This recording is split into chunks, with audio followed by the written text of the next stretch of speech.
Obviously, it's a busy time for you at Ferma, but a particularly busy one today after last night's activity with the RSA party. Was it? Yes, that's right. A very good, good event. Yeah, that's right. StrategicRISK always seem to interview me just after we've had our big cocktail event at Airmic or at Ferma or anywhere else. So yes, we had a fantastic event last night. We had probably about 350 people, obviously from the diverse range of the 18 associations represented at Ferma. And I suppose the effort that goes into staging such events is really important, because the work never really stops, does it? I mean, you've got the forum here, but also in the evening it's more networking and everything else, and that's where contacts really develop, isn't it? Yeah, no, absolutely. So Ferma and Airmic and these association conferences are very important at two levels. One is the education piece and the opportunity to share ideas and learn. But actually, just as important, if not, in fact, in some ways more important, is the ability to build new relationships. And Ferma only happens every 2 years.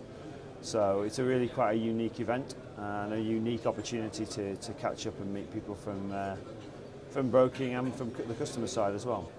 I know that one of the significant and important parts of what the insurers and the brokers do here is to engage with the risk managers and to hear what they've got to say in terms of what's on their risk agenda at the moment. Yeah. And hearing it's one thing, but actually here what you've done is very clever. You've got an iPad with some a series of risks that you've been getting risk managers to vote on as they've been coming to the booth, and some of the results are quite interesting. I mean, we've got a reasonable pool of votes here at Cast, and we've got climate change at 22% being the main thing which challenges their business over the next 10 years. Are you surprised with that? Well, I mean, the big risks that have been pulled out by the risk managers, and as you say, we've got close to 50 votes now, so it's a reasonable indication. Climate change very high, new technologies very high, and they're not huge surprises if you think about the risk. Big risk that most companies face is still property and business interruption. Mm-hmm. So when you have weather events, obviously they have the ability to impact heavily on supply chains and on that property and business interruption element for companies. And yeah, actually interesting, you've got supply chain weakness here at quite a lowly 4%, and yet the ageing population at 17% being the second biggest risk, which is quite a curious one.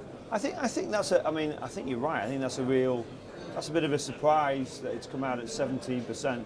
And I guess the challenge for the insurance industry is, how do we, when you get risks like that are obviously genuine concerns for our customers, how do we respond to that? How do we respond to new technology, to the things that don't fit our traditional property, casualty, motor, marine type products? And so we've got to, surveys like this are really important, because we've got to understand what risk managers are looking for and what their companies are concerned about.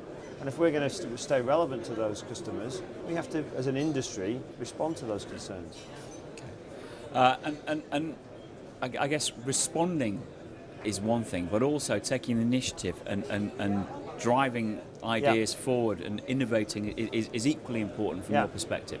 Absolutely. So actually, about 6 months ago, RSA launched a competition internally called the Innovation Cup, and I've just seen an article yesterday where Dyson in the UK ran something very similar.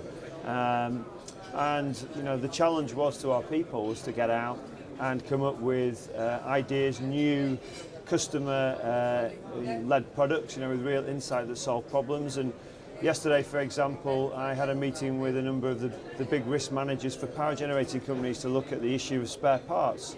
And if we can actually connect those companies together to get them to share spare parts and share ideas and collude, which is quite an unusual thing for those guys to do. So that may come off, it may not come off, but I think as an industry we have to be going and having those debates and those conversations with our customers and moving the agenda forward and being proactive, as you suggest.